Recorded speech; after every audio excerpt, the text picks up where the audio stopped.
Excellent. And we are live here with our Fireside Chat, your hosts, Hank and Doug. How's it going, Hello, Hank? everyone. Just as a little heads up to all our viewers, Hank is on the tail end of a fight with COVID. So he if he sounds a little raspier, a little grittier, that's why. And Yeah, I'm gonna try and take it easy on him today. I'm technically just over 24 hours fever free, but Jeez. that's will the Well, brain fog is still in full effect. we appreciate you being here. And if anything, that's just gonna make me look smarter. So hello, TW. Hello, Vanilla Bean. TW says you're a Hi, super TW. trooper. I agree. All Welcome, right. everyone. Thanks for joining us. Thanks for taking time out of your day to come spend with Doug and I. Yeah, What an honor that is for us. it is. Oh, look at you with the all fighting sickness and being all heartfelt. I like it. Pat, nice to see you. Hi, Pat. I'm happy to see all these familiar faces. Um, yeah, Vanilla Bean says that they'd be dead in bed. I I've been there. Yeah, I have been all week. That's why I'm here. I just couldn't stand it any longer. And we I do, told like Hank said, we do really appreciate everybody being here because I Yeah. really like these chats that we have, Hank. I think they're very fun, very casual, very informative. So Yeah. yeah, Absolutely, me too. And it's fun just to talk things out sometimes. yeah, The funny thing that not funny, but an interesting thing uh, that's always true, whether it's here or just in conversation in general, is sometimes just through the process of talking things out. Um, brilliant things come to you, and you're like, "How did I come up with that? That was I didn't know that." But there's just something about the process of just interfacing with someone and having input from outside that it's the it's better than the sum of all its parts. yeah. Yeah.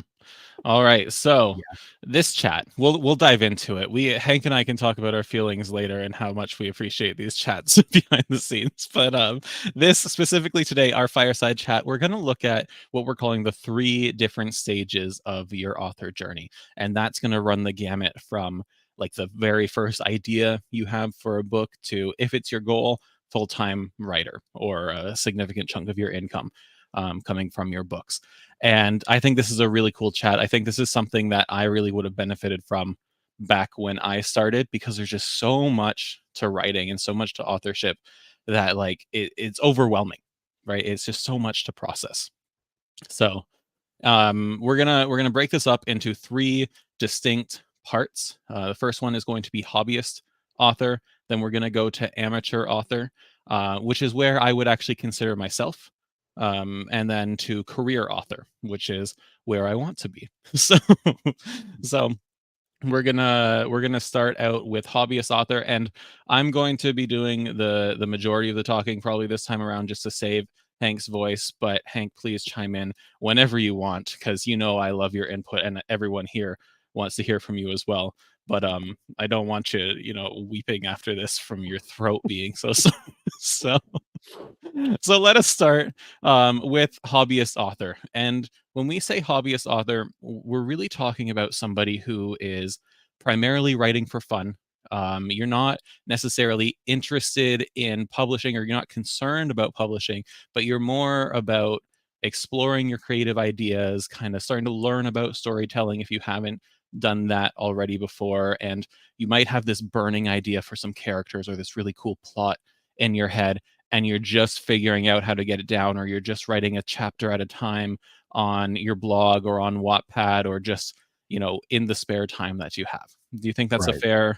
fair statement for hobbyist authors, Hank? I do, and when we first started talking about doing this, it came to mind that people really need to be honest with themselves in the beginning as to what they expect from their author career, because going into it with proper expectations can save you so much heartache down the road. Mhm. I had a conversation with Brandon Sanderson one time on my podcast, and he said writing is one of the only things in the world where we put expectation on someone an unreal expectation. He said, for instance, I have friends who play basketball at the YMCA all the time. Every week they have a standing game, and no one ever comes to them and says, "When are you guys gonna go play for the Lakers or Hmm. something?" He was like, "No, they just play basketball because they have fun playing basketball." He said, "But when you tell someone you're writing a book, immediately they say, well, is it published yet? Do you have a publisher lined up?" Yeah. And all of a sudden, there's these expectations on it that can kind of take over the whole process and rob you of the joy that you could be having if those are not your genuine expectations. So figuring out where you fall on the spectrum, uh, it can only help you in the long term. Yeah. Yeah, I agree, and I think there is both that pressure specifically for our art form, and there is that pressure just in general of monetizing every aspect of your life when and where possible, and so you Yeah, kinda smush those together, and there's just all this pressure and stress for authors to be more than what they currently are or even more than what they wanna be, right? right. And I have Vanilla Bean here says, I would say right now I'm a hobbies author, but I would love to publish, which is excellent. And I think that really defines what I want people to take away from this stage of the author journey is that you're just figuring out your process. You're just having fun with it right now. And you can look forward to goals and start working your way there. But realistically, I think a lot of people feel that pressure that you spoke about, Hank, and they come into it and they're like, I need to write my book, I need to publish it, I need to make millions of dollars from royalties from it. And that's just not realistic and it's not fun. Like when you're in this stage, Right. you should be having fun writing and bringing these characters to life. Yes. Um, I often say, like, I am not a fan of people who say things like they wait for their muse to tell them what to do. But I Right. say that because I am not in this hobbyist author stage anymore. If you are in this stage, wait for that muse, right? Wait until you have 2 hours on the weekend rather than writing every single day, because you might burn yourself out if you try to like run before you can walk, I Right. guess. Right. And so yeah, that's I think where hobbyists should start, at least in my opinion. And Hank, if you have anything else to add about like their mindset or anything like that, I'm happy to hear from it or hear about it. Robert, but what if Doug is my muse? Well, Robert, you get to talk to me every single day, so you should be writing a heck of a lot every single day then. Gets to or has to. Ooh, sick Hank is spicy Hank. Before I say anything else about this level of authorship, Pat's saying here, um, recently met an author who has no intention of publishing. Got his butt handed to him by the general populace. Comments like why bother writing at all was terrible. And Hey, that's what crazy. and what purpose is that serving? Yeah. Yeah. So that's Yeah. unfortunate. And that's why like I'm not gonna go into a tangent about how toxic social media can be or how toxic internet people can be behind their screens. But like when you're at this stage, if you are writing for fun, if you're writing for a hobby, if you're just writing this one book for passion, don't stress about other people. Share it with your friends, share it with people who will Right. support you, and intentionally kind of build that support group. Right. Absolutely. So I have a couple things here, Hank, but I'd love to hear your input as to what a hobbyist author should be doing kind of right now to maintain that passion, or what they should be doing if they want to take the next step up to what we're calling amateur author. Well, practice, practice, practice. No matter what level you're at, where you are, practice is only going to make things better. If that's you want to tell yourself a better story, maybe you're a hobbyist who is writing a memoir for your kids, or something that you have no intentions of publishing to the mass market, but you still want it to be the best it can be. Daily journaling, things that any outlet that you can find that helps you to kind of keep those creative juices flowing, to get in the habit of creating a narrative. Mhm. Uh, just keep the practice up. And then if you want to step up from hobbyist to amateur, I think uh, what I would do is look for places that are publishing short fiction. That's something that I used early in my author journey, was that I wrote quite a number of short stories and published them in anthologies. That not only helped me to get better at telling a story and to find the arc of the story, to figure out how to write a beginning, middle, and end, uh, and how to bring it to a satisfying conclusion. But it also helped me to network with other people and to kind of get my foot into the author community, and you know find places like that where you can fit in, and find places where you can publish. That has helped a lot of people. The literary journals are not necessarily such a big thing anymore, but there are Mhm. plenty of especially small publishers that publish a number of anthologies every year. Yeah.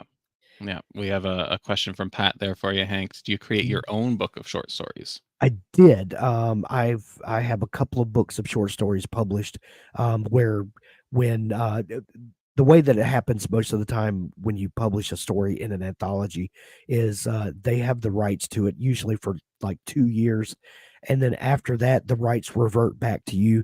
That it's still in that anthology for sale, but you can also publish it yourself. And then I took a lot of those that I had published and collected them and published my own kind of collection of short fiction. Yeah. And I missed this comment, but Vanilla Bean says that their cat is their muse and their cat's name is actually Hank. So while I What am Robert's muse, what's so funny is that Jacob, the founder of Dabble, actually has a dog named Hank. yeah. And all this uh, time, I have gone decades and never met another person named Hank. And now, all these folks have pets named Hank. I all don't know these what to make of that, animals. but you know, I'm gonna take it as a compliment, but I don't really know. Well, you refresh your speaking voice Yeah. there. I will say, someone who's a hobbyist, I think, in addition to practicing, I think practice is always something that an author should be doing. You should take some time to determine what your goals are. If your goals are just to write for fun forever, like it's a hobby, like board games are a hobby for me, or D&D is a hobby for me. If that's your hobby, then set that as your goal. Do it as something you enjoy. If your goal is to become a little more serious about it, if it's to level up to the next stage of your author journey, then set that as your goal, right? If it's to finish a book and start working on the next one by the end of the year, like choose something concrete to kind of grasp onto and then work towards that. And while you're at it, start thinking about ways to up your own knowledge as well. I think even if you are just doing it for fun, learning the basics of storycraft, going to Dabble and reading some of the 400 plus articles we have there about characters and plot and structure and theme and all of that. Like that sounds like work, and it is, right? Learning is work, but it's going to make you a stronger writer, and then you're going to enjoy your craft more. You're going to enjoy your hobby Right. more. Right. But either way, I think setting those goals and enriching yourself is probably the best thing that a hobbyist writer can do. And then if your goal is to step up to amateur writer, let's chat about what that looks like. Um, and so, or do we want to address any of these comments here before we move on, Hank? Uh, which story was your favorite? Did you make any money from it? Do you want to chat about your? We don't want to drift too far off topic here, but Yeah, we'll talk about that later. We'll talk about okay, that later. we'll But save yeah, that for yeah, the end. yeah. Well, that's fine. Yeah. Okay. So when we kind of upgrade to amateur author, Hank and I had a conversation about this behind the scenes because amateur, the word amateur tends to have like a negative or low ranking connotation to it, but that's not what we mean when we say amateur. And that's kind of why I prefaced it by saying that I consider myself firmly in this category. An amateur author, you are taking writing more seriously. You're dedicating time to it rather than doing it in your free time, and you're earning some money from it. Not enough to quit your day job, not enough to work part-time and write part-time, but you're maybe earning enough to go on vacation once a year, or maybe you're earning enough to go on a date with your partner once or twice a month. Like whatever that is for you, you're earning money to be able to do something with it, I think is a solid foundation for what an amateur author is.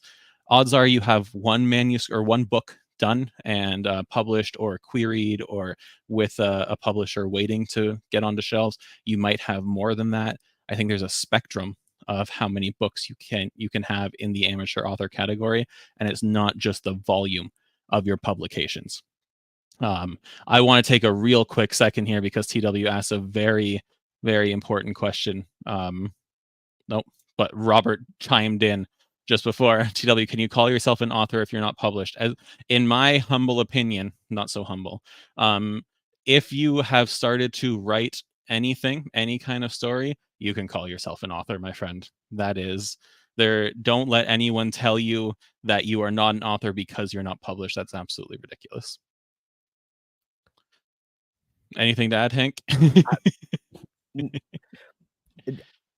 mm, um, the gatekeepers and the just I'm trying not to be too spicy today, but I I'm told you, sick Hank is spicy Hank. yeah, the people that if you write stories, you are a writer.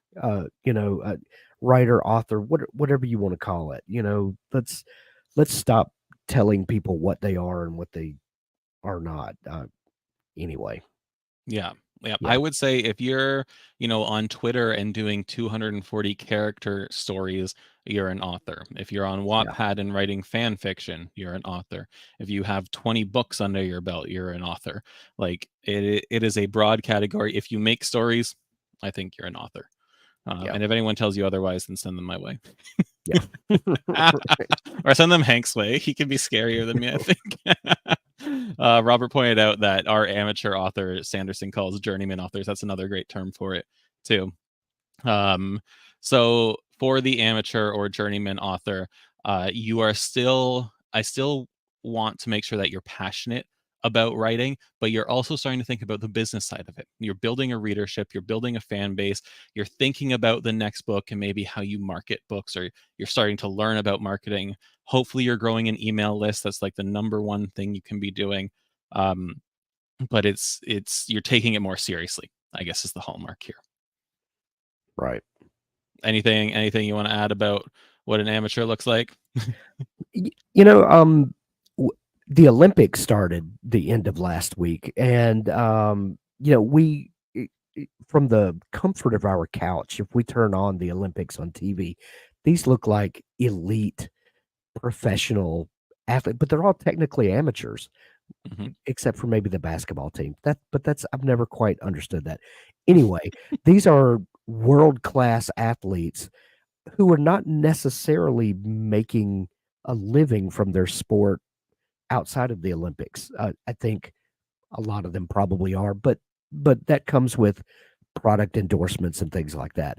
Um, so I think our idea of amateur, we think of that as an unskilled person, uh, but really an amateur is is more than that. Maybe you don't make your living from it full time, but you do have a skill that you have worked at. So amateur means more than we have reduced it to, I Yeah, think. And, that's something that definitely has been lost in the writer community. yeah, yeah. I agree. And like I said, people in the amateur category might have a solid catalog of books. Right. Um, and what we'll learn when we get to kind of the career author stage is that the number doesn't necessarily matter if you're not putting the work in around that as well. But it's still like if you have one book, or I have 5 books out there, Hank, I believe you have 8. Am I correct on that one? Yes. Um, so like I know people who might have like 15 books and they're still not their primary income, but there are also people who have like 4 books and they're making a really good chunk of change off of that, and they might consider themselves a career author, right? So Right. it's in this stage you are taking it more seriously. you are still writing. Like always, always, always be writing the next book if you want to start uh, furthering your journey, I guess. But also look into the other things. Here's an interesting example of the uh, the amateur versus pro uh, dichotomy, if you will. Andy Weir is a great example. Andy Weir wrote The Martian, and he had a couple of other novels before that, but he wrote The Martian, and he had a day job as like a chemical engineer or something like that. I can't remember what it was exactly. That he was very happy with, and he loved the day job that he did. But then when he came home, he loved to write, and he had written these stories that people fell in love with, and he was just giving them away on his blog, and it made him immensely happy to do that. And people started bugging him for easy ways for for them to get his stories onto their Kindle, so he uploaded The Martian onto the Kindle store to KDP. And that's the only reason he did, is because it was easier for people to pay 99 cents to download it on their Kindle than it was for him to email them, Mm-hmm. an EPUB file, and then them have to convert it and all that, stuff. It was just put it on the store and I'll pay for it. So when that happened, and then, through a series of great coincidences and connections that were made, the story gets discovered by other people, and it grows and grows and grows until there's a bidding war from publishing houses. Uh, so overnight, one day Andy Weir is a an amateur, and the next day he's a professional. What changed? Did Andy change, or did just a series of connections change? And Yeah. if that's all that changed, then how do we determine that he was not a writer, or he was not an author yesterday, but he is today, Mm-hmm. just because he had better connections today? That Did you see how silly it is when you kind of frame it in those terms? Yeah, when you try and reduce it down like that, Yeah. absolutely. Robert here said, I had a friend in one of my classes who wrote short horror on Reddit and got paid $200 by a Swedish podcast to use his story. So all kinds of crazy things that can happen at this stage. Yeah, and that's absolutely true. Yep. That's there's also stuff like Kindle Vella is out there for serialized short stories. I think they have to be under 5,000 words. So you don't even have to like that's short even for a short story sometimes. Um, um, I guess I shouldn't say that, but that's shorter than some short stories that I've read. So there are a ton of options out there for that. Now, NTW said it does seem like there is an element of luck and a lot of hard work. And that's why I encourage everyone to go back and watch our last Fireside Chat about self publishing and traditional publishing, because a lot of the things that we talked about were those gatekeepers. And one of the things we brought up is that if a successful agent gets 7,000 queries in 1 year and only accepts 10 new authors, that doesn't mean there's 6,990 bad stories, Right. right? Those ones just Right. got unlucky, or they had a bad query letter or a weak opener that needs a bit of a polish, right? So there is a whole lot of luck that goes along with it. Yeah. So, and that's why self-publishing is very viable for some people. Yeah. And the more you work on your craft, and the more you work on um m- um I'm so sorry. My brain is just foggy today. The more you work on connecting and networking, that's the word I was looking Yeah. for. The luckier you get. Yes, there is a bit of luck that goes into it, but the more you work the process, the luckier you get. Yeah. And that kind of leads me to this next little bit about being in this amateur or journeyman stage. And that's what you need to do to level up if becoming a career author is what you want. If you're happy, if your goal is just to write, say you can get in half an hour or an hour of writing a day, and you can write a book every 1 to 2 years or a couple books a year, if that's more up your pace, and you're happy at this level, excellent. Stay there, enjoy the bonus income, treat yourself, go on vacation, whatever it may be. But if you want to take it up a notch, if you want writing to be a substantial part of your income, or if your goal is to ultimately be a full-time writer, there are a couple things that you can do to start getting yourself there. And to be clear, it's not a short process. Andy, Right. we are lucked out with that one. Most of us aren't going to get an email overnight. Well, and it was kind of reductionist of me to put it that way, but it did not happen overnight. The Yeah. point was it happened over many, many, many months. Yes. Um, it was an overnight success, many, many months in the making, Yeah. Yeah. As most of them are. Let's be real. as all of them are that Yeah. I've ever seen. So one of the first things you can do to start leveling yourself up is more professional development. So in addition to learning about the craft and always absorbing more information, start thinking about maybe taking an online course or a course at a college about creative writing. Go to some conferences. Conferences are a great place to network with other authors, so you can reduce some of that luck element. Maybe you find someone you want to co-author with. Maybe you get in touch with a really good editor that you want to work with, and that can help bring your writing up to the next stage. I think professional development is very underrated because a lot of writers are naturally introverted or sometimes feel like they're more introverted than Yeah. they are once they get around people who love the same thing they love. Um, so that's at least one place to start. Hank, any ideas for leveling up? Like Robert just said, network, network, network. And I've said this before, and I know I sound like a broken record sometimes, but the one of the best things you can do is join a community and figure out how you can serve that community, uh, and find a place to fit in, bring value to that group of people, and inevitably it will come back to you. It just always does.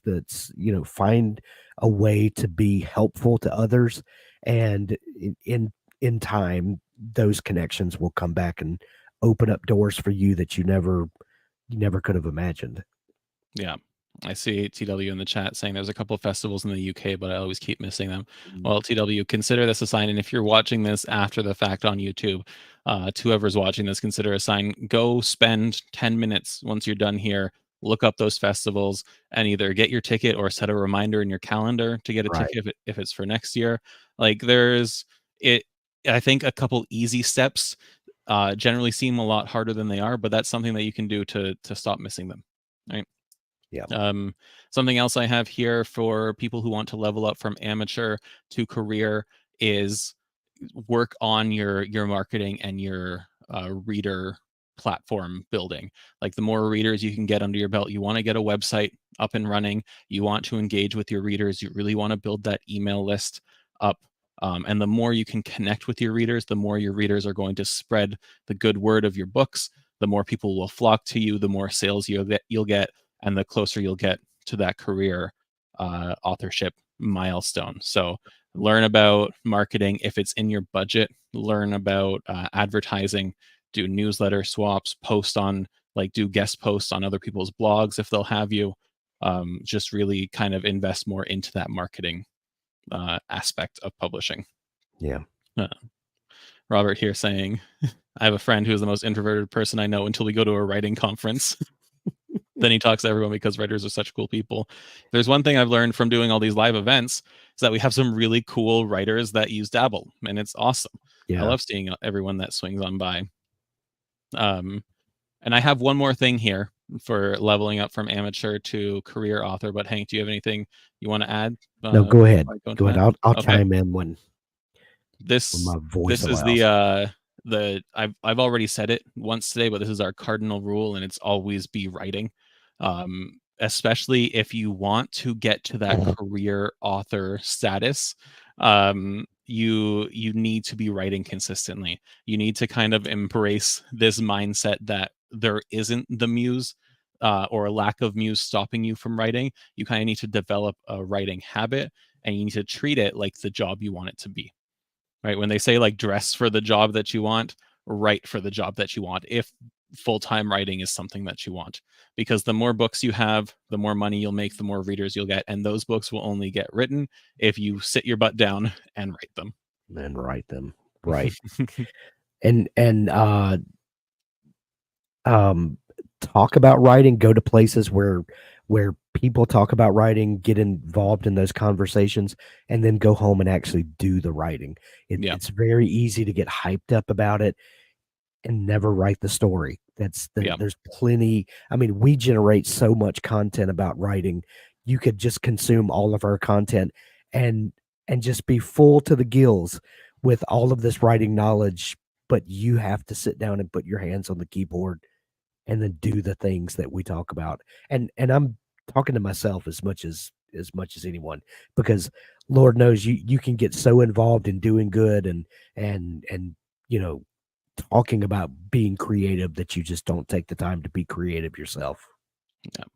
Robert just posted this a banger of a line, Robert, that I'm going to be Mic using. drop. Yeah, I'm gonna be using this going forward. Writing when you don't want to write is the most powerful writing skill. A lot of instances of right in that sentence, but but I Yeah, think you are right about that. you It are correct about that. You are correct about it. This is such a good statement because it is so easy, especially when you're in the earlier stages of amateur or journeyman writing, to say, "Oh, I don't feel like writing today."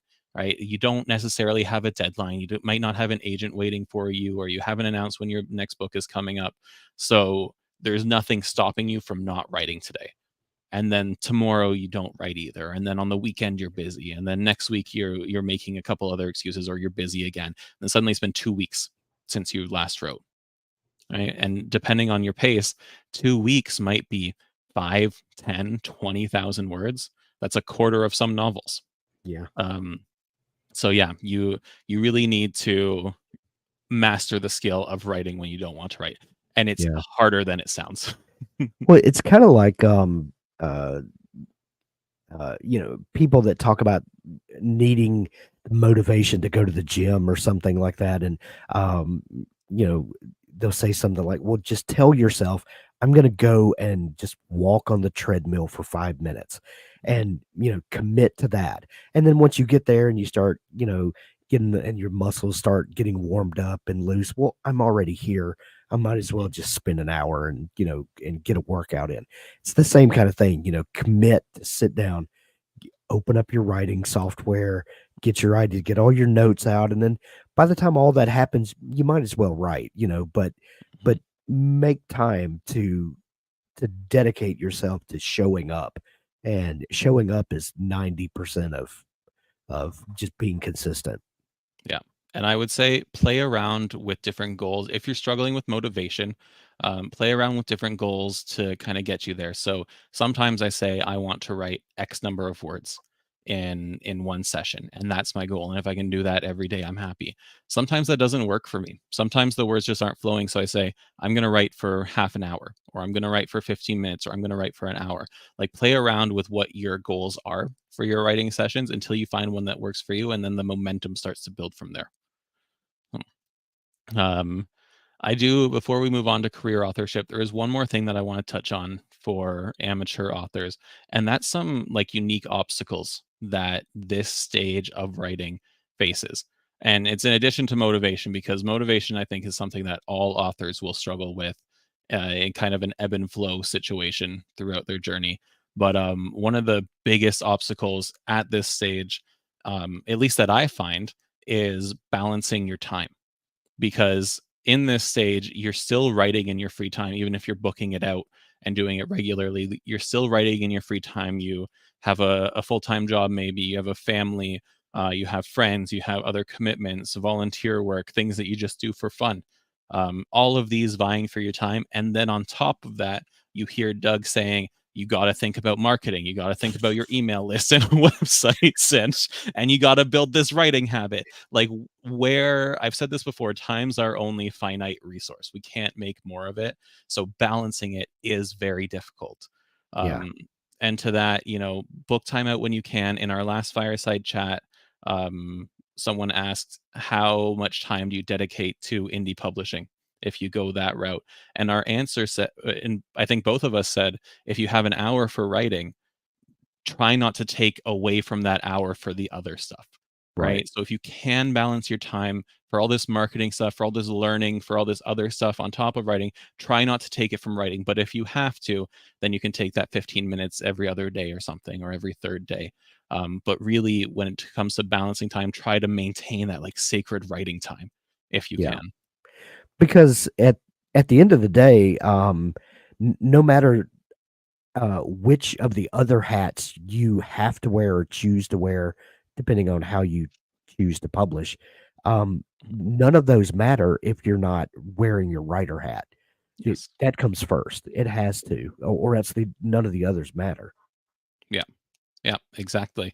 And if we say always be writing, you need to always be writing. Not just if we say it, Yep. smarter people than us have said it as well. So Yeah. And um nothing is gonna benefit you more, especially, I mean, this is kind of a side tangent, but, um, I if you, happen to be like Andy Weir and kinda blow up and become a household name, um, it's gonna benefit you to have other things that you've done as well in your back catalog, that when people buy that first book and read it and say, "Oh, I really like him. I'd like to read more from him." We'll have more that they can go purchase. yes. And that happens by showing up every day and doing the work. And then let luck come whenever luck decides to come. But then you're stacking up work to sell them when when your debut time comes. Yeah. I see we have a question there from Pat, but I just want to get through these other obstacles for amateur writers that I have written down so we can finish off this segment, then we'll jump over and then we'll go to the last stage. But one of the other two obstacles I have is one that I've suffered from a handful of times, sometimes pretty severely, and that's imposter syndrome. And I think when we get to this stage, when you're a hobbyist writer, you really only struggle with it if someone comes to you and says, "Well, when are you going to get published? Oh, you're not a real writer if you're not published." In this case, you are published, people are reading your work, and you aren't necessarily achieving that stardom success that, Stephen King has. And so you Right. will doubt yourself. You'll think, "Is my writing good enough? Are people going to read this next book?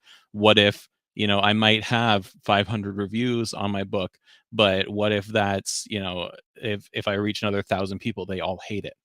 Imposter syndrome is a tough thing to deal with for people in this category of writing. Have you ever dealt with it, Hank? Yeah, every other day. And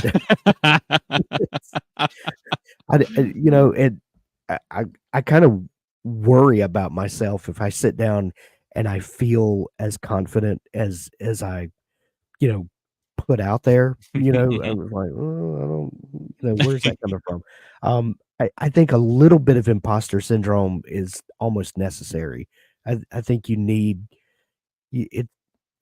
It keeps you humble, it keeps you hungry, it keeps you pushing forward. I don't ever wanna get to the point where I don't feel like I'm working towards something. Mhm. That's kind of one of my motivators is I wanna get better, I wanna be better, I wanna, achieve more, I want to help more people, I wanna tell better stories. I think that's just part of the human hunger to keep achieving. Yeah. Yeah, I agree. And I even will occasionally feel imposter syndrome for events like this because Yeah. I can look back and I can say I'm an accomplished author. I have these books. I have number one new releases. I have a best-selling book, but there are also authors out there who have 90 more books than me and Oh, yeah. 20,000 bestsellers and like what do I have in comparison to them? But then I just remind myself like we are lucky enough to do this for a living, which is awesome. Hang Yeah. out with all the folks here. Yeah. But B, it is like when you're passionate about something, when you spend time on it, when you practice at it, it just kind of reminds me that yeah, this is we're good at writing. Everyone here is an author. Back to TW's question from before. Everyone here is an author. Embrace that. Don't let that seed of self-doubt kind of overwhelm you. Yeah. So Yeah. um and then the last thing that I have for amateur writers for obstacles is the finance side of writing. Especially if you're going for as an indie author, there is a cost associated with every book that you produce, and there's a cost associated with your marketing efforts. And for a lot of people, your first one or two books, maybe even your first like five books, they might not be super profitable. You might not break even. You probably won't break even on your first book. It's only once you start building up that catalog and getting more readers and they start buying books that you've written Right. before that you're going to start to see something that is a healthy profit. So it can be tough for people to balance that if there are, especially if there are external factors vying for their budget as well. Which is why I encourage, especially indie authors, to think about what they're spending money on. Shop around, see what you can get. Don't underspend. Don't go for the super cheap $20 cover, because you will Mhm. get a $20 cover. Yep. But be cognizant of it, right? It might be that your full-time job, you are setting aside money from that to cover the expenses of your book, or your next couple books. So that's just something to be aware of. Okay, so I promised we'd jump to Pat's question here before we jump into career authors. And Pat was asking, do you still do X number of words when you're editing? Do you want to answer that, Hank, or do you want me to? I when I'm editing, that's not something that I think about or track. I really don't have a like a daily goal when I'm in editing. I kind of work on it until I feel like I'm getting to a burnout stage and kind of, work on something else until and come back to it tomorrow. Um, that's something I've never really thought about, to be Mm, honest. interesting. Is it, do you have when you're in the editing phase, do Mhm. you, do a set certain goals per day? I tend to not do a word count goal, but I will do like a chapter goal. Like today, I Okay. want to edit Yeah. chapters 1 and 2, tomorrow 3 and 4, and set it based on that milestone, because it's honestly it's kind of hard to track words that you're editing, because you're gonna have to like highlight them or look at your word count in that scene when you're in Dabble. When I'm editing somebody else's book, so when I'm in the capacity as an editor, I will sometimes I'll break it down by word count, only because I know I can copy edit between 2,000 and 2,500 words an hour. And so if I want to say, hey, I'm doing 2 hours of editing work today, I'll look for what the 5,000 word mark is from where I'm at. And generally that lines up with chapters. If it doesn't, I'll probably shift my timelines around to make it line up with chapters. But yeah, that's I tend to look at it more through that lens. Yeah. And, if we're talking about self-editing, like going from a first draft to a second draft to a third draft or whatever, yeah, I tend to think of it in chapters, Mhm, like that. But then if I'm dealing with edits that have come back from an editor and I'm reconciling those and, mhm, taking, their input, about this or that, um, I just kind of go until, just kind of tackle it in chunks. But if I'm doing self-editing, I definitely go with like today I'm gonna rewrite chapter 6 or, mhm, you know, uh, and then just depending on what genre I'm writing and how long or intense those chapters are, maybe 1 chapter, maybe 2.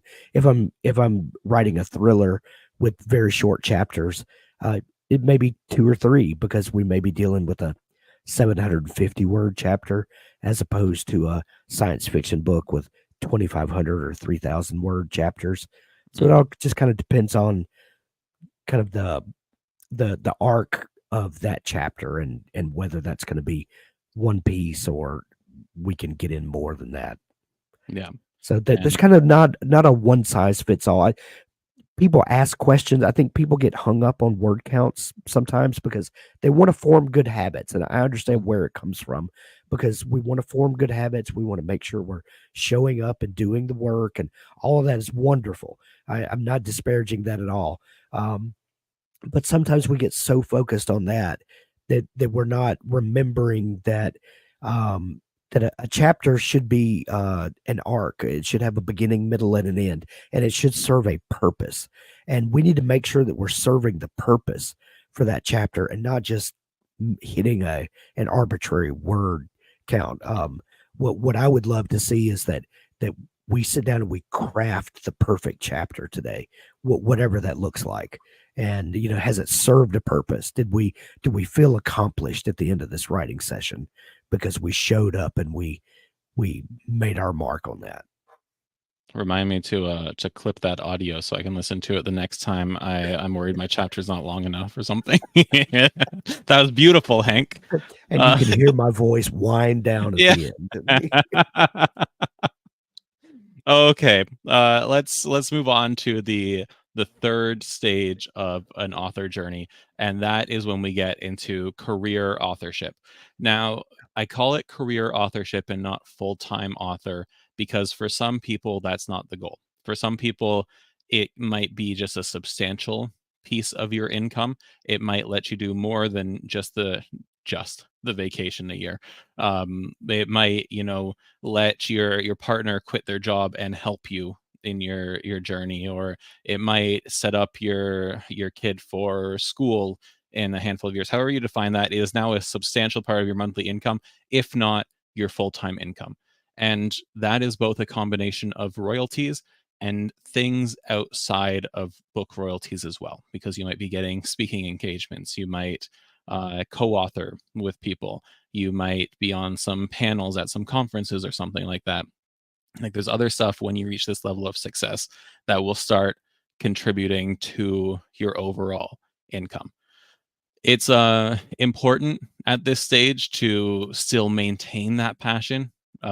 It's always a danger when you take an art that you love and turn it into full-time work. So I think you still need to work on maintaining the passion while you're here, but at the same time, you need to be realistic about it and treat it like a business. You need to set your financial goals, you need to set your productivity goals, and you need to work at it like it's a job. Like what we get to do for Dabble every day, what we're doing right now. This is a lot of fun, but we still need to treat it like the work that it is. Which is why Hank's here all sick, because I told him he can't have the day off. Let the record show. Doug said we could have rescheduled this, and I said, I'm just going to be in bed. You might as well do something positive. At this stage in your journey, you're going to have a lot of works published. If you publish traditionally, you might have, high single digits or double digit numbers published. If you're indie publishing, odds are you have double digit numbers published, sometimes triple digit. There are folks out there with over 100 works published, and they are living their best author life. You have very avid fans that are looking forward to your next book. They're engaging with you on social media. They are sharing your work for you to attract you new fans. You're spending money in advertising and other marketing efforts. And you might be exploring different genres too. Maybe you're writing under a different pen name, or maybe you just have a larger catalog of backlist items that aren't your primary winners, but your best fans or your happy readers will go and read those backlist items. So anything that I missed in defining a career author in that regard, Hank? I don't think so. I think everybody kind of understands what a career author is. Yeah. Yeah. From here, you can look at other things too. So in addition to like speaking on panels or doing speaking events, maybe you start getting in touch with colleges and universities nearby, and you consider teaching creative writing. Maybe you think about screenwriting, making a pivot into somewhere else to diversify your income like that. There are a lot of different options beyond just writing books, but the cardinal rule comes back: no matter what you're doing, you are still writing. You are Yeah. always writing more. And that's important here as well. Yeah. Do you guys have community colleges in Canada? We might we differentiate, like, the terms college and university are a lot different here than they are Gotcha. down in the States. Gotcha. University is W more academic. in most communities of any size, we have they used to be called junior colleges, and that term has changed to community colleges over the years, but it's generally like the first 2 years of university, but it's more focused toward the particular community that it's in. They do a lot of job training, and also it's a transitional place for some people to do their first couple to get all their basic courses, the things that everyone takes in university before going on into their specialties, things like that. So most cities have one or two community colleges, and those places are always looking for people to help teach like creative writing classes and things like that. And if you're a person who lives in that community already and you're in the author community, you can probably make some pretty good connections there to teach a class like that. That's a you, you might even get paid a little bit for it. And for me, I always learn so much when I teach something, Hmm. even if it's something that I don't feel like I'm an expert in. When you do the due diligence to kind of dig out all that you can learn about it, and to the point that you could teach it to someone else, you invariably learn so much more about the subject yourself. So that Hmm. there's something about the act of teaching someone else that helps you um, that grow so much more. Yeah. Yeah, and it's even things like this, things like, I hosted the Show Don't Tell workshop for Dabble Premium yesterday. I always learn so much when we do teaching like this. It's so cool that I get to help people learn, but I also learn myself. And we had Right. Pat in the comments there saying, "Yeah, we have them in Canada." I'm just a little unaware of some stuff in my community, but Alberta and BC have quite a few. That means Ontario does too. I'm sure the East Coast does. They are probably in every city. Um, Yeah. so yeah, so there are options for a career author to expand beyond just books.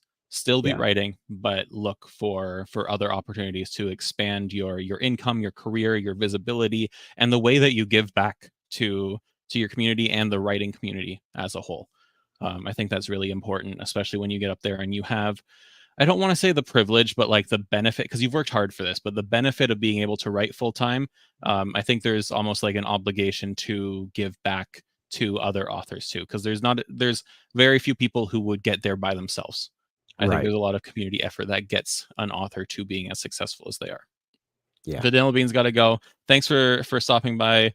It was nice seeing you, and be sure to catch the rest of it afterwards. It will be on YouTube and Facebook. But yeah, thanks for stopping by. Yeah. Um, like an amateur author or a journeyman author, there are unique obstacles for a career author as well. One of the biggest ones that came to mind and that I've seen or heard people discuss before is burnout, because you're treating it as a full-time job, because you're putting in all these hours every week, week after week, month after month. It's easy to lose your creative spark and lose your passion for something like writing. And while I don't consider myself in this category yet, I've felt this burnout before. Last year, when I was co-authoring, I wrote, 3 books in the span of 4 months. Um, and then I didn't write like a single word for the remaining 8 months of the year. It happens. Because Yes. I couldn't, man. I couldn't sit myself down. The creativity wasn't there. The desire wasn't there. It wasn't until January of this year that I started writing my own book again. So like that's a real issue for people, and that's why honestly that burnout was the inspiration for this chat, because understanding where you are means that you can understand you don't need to be writing 40 hours a week if you're not a career author yet. That just doesn't make sense. Right. But even if you Exactly. are a career author, burnout is a real threat. Yeah. And burnout is something that we talk about before you have your big break, having that back catalog that you've worked on. Well, that can be very um tiring and exhausting to see. I put all this work into something that's not um creating dividends yet. But the key word there is yet, and not becoming weary and well doing is a very it's very real. And whatever you need to do to protect your mental health and to give yourself some time away, so that your time at the keyboard is productive and still inspired, uh, you know, protect that as well. That's Yeah. so that you don't get burned out in the trenches time. Yeah. And I would say when you're in the previous phase, in the amateur author phase, give yourself the flexibility to kind of move around in the gray area of that space. So take some Right. time to be a little more intense about marketing. But if you feel yourself burning out, like dial it back a little bit. Take a couple Yeah. steps back, reinvigorate yourself, and then push forward again. Yeah. Because if you make it to this stage and you and potentially your family rely on this income, burnout can have financial consequences too. Yeah. So really prioritize your mental health on that one. Have you, from your time podcasting, have you ever spoken to like a New York Times bestseller and that they've mentioned burnout? Oh, yeah. Yeah. Yeah, Yeah, lots. It happens to everyone at some point. That's a human condition, not a yeah, uh, uh, and for the same reasons that, there are, um, you know, I've talked to people that my wife and I, kinda joke and call them Walmart authors, that when you walk in a Walmart store, you see a poster for this hmm, book that's, those are different level books than, that whatever is the number 1 seller in a genre on Amazon. So people that get a poster up in Walmart, those people deal with burnout just like you who are trying to sell 75 copies in hmm, of a thriller book each week. It just happens, that's but keeping your goals clear, um, keeping making sure that your writing is not the only thing that you do and that you're interested in. Find other hobbies, find other people to talk to. One thing that writers, no matter um, which phase they find themselves in, have a tendency to we talked about a little bit earlier that uh, writers tend to be, I'm sorry, my brain is so foggy today. So we tend to be introverts, or at least, we tend to just lock ourselves into a room and want to stay with our stories. But the most important thing you could do as an author is get out and talk to people, overhear conversations, have conversations with people to, not only you need that human interaction, period. hmm, But you need to hear how people talk. What things are interesting people? What what little mysteries in the world are people worried about, or are intriguing people? You just never know where the little spark of inspiration will come from. And the only way that you find that sometimes is just getting out amongst people and just kind of absorbing the vibe of a crowd. yeah. Yeah, I agree. And that will also help as a nice transition to my next obstacle for career authors. That'll also help kind of give you some insight. If you get out and you understand readers specifically, it'll give you some insight into market changes too. And that felt like such a commercial transition. But but it's true. If you can get out there and understand readers, you can deal with market changes a little bit better, because when you're at this stage of authorship, the market will affect your career. If you Yeah, write a lot of hockey romance and hockey romance isn't as popular as it is today in 2 years, you're going to need to shift, or you need to prepare for that change in your career and your income. Even if you aren't self-publishing, if you really want to write, I think it was Stephen Arion saying like a Persian based fantasy, but a publisher has 5 of those lined up over the next 3 years, they're not going to be interested in it. Sorry, it might be right, a great book, but that's something that you need to kind of understand and think about when you're writing at this level. right, So that's the biggest ones, the biggest obstacles I have for being a career author, other than, just managing your finances and your income, and like at that level you are a business. I think even at an amateur author level, you are likely registered as a business for tax purposes. You have to mind that kind of stuff. But once you get to this career author level, maybe you're hiring an accountant or a bookkeeper, or maybe you're hiring a professional marketing firm or freelancer to run ads for you. Like there's more financial stuff that you need to think about when you make it to that level for sure. But right. burnout and the market are things you really need to keep your mind on. Now, Hank, do you think I guess if there was a career author coming to you, Yeah. what kind of advice would you give them to even further level up? Like, yeah, they're at the top, but let's push further. How can they enhance their career or their author journey? Whew, um, I throw it to the man with brain fog. yeah, right, right.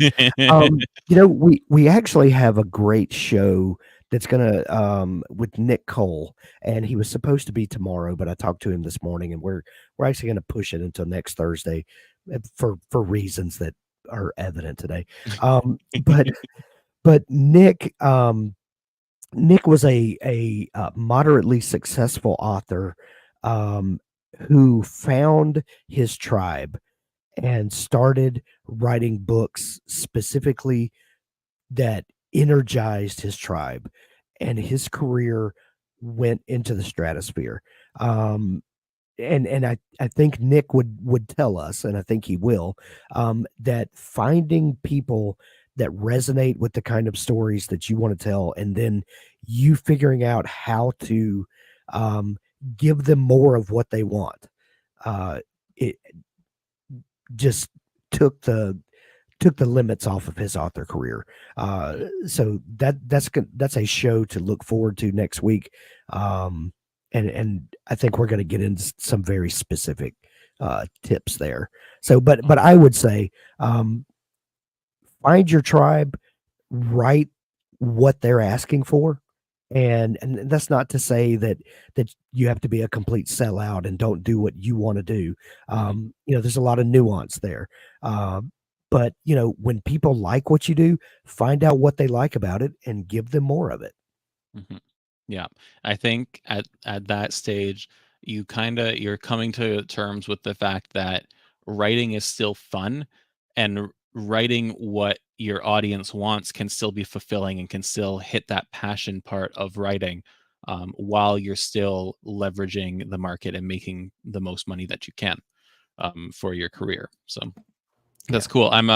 I'm bummed I'll be on vacation next week and can't see that, but I'll be sure to watch it after. I did share the link in the chat on both YouTube and Facebook if you want to go hit that little notification bell to get an update when that chat happens.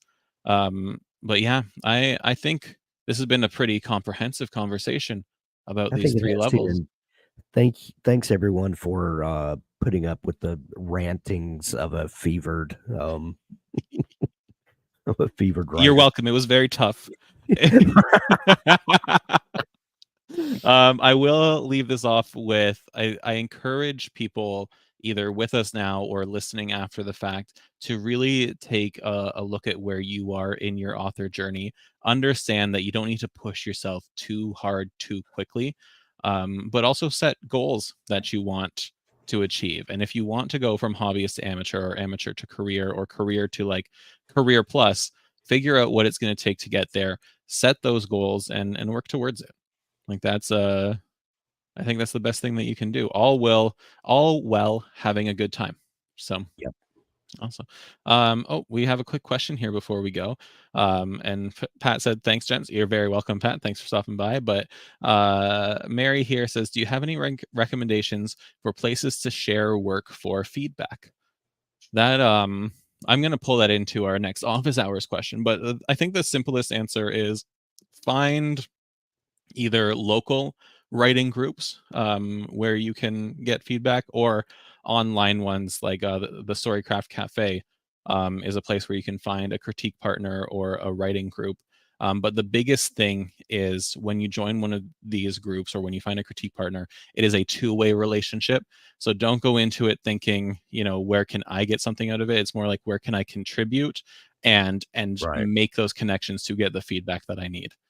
Right. um, that and start building out like your beta reader team, or work with an editor. But I think just start with a quick Google search, wherever you are, writing groups, ask your library, such an invaluable resource, ask them if they have writing groups that meet, but then look for online writing forums, especially that are genre specific to what you're writing. Yeah. So yeah, that I think requires a lot more of a conversation than what we can afford here. We're Yeah. already over time. Poor Yeah. Hank is suffering here. TW says, "Bless you." Sending you best wishes to get well soon. Thank you, TW. And thank you everyone for joining us. This has been great. We do have, as a quick little plug, on Friday, Robert and I will be live with Feedback Friday at 2 p.m. Eastern Time, giving a look into the feedback process and sharing some lessons we learned from a user-submitted piece of work. So join us back here, 2 p.m. on Friday. And thank you for joining us today. And thank you, Hank, for joining me today. My pleasure. All right. Bye, everyone. Bye-bye.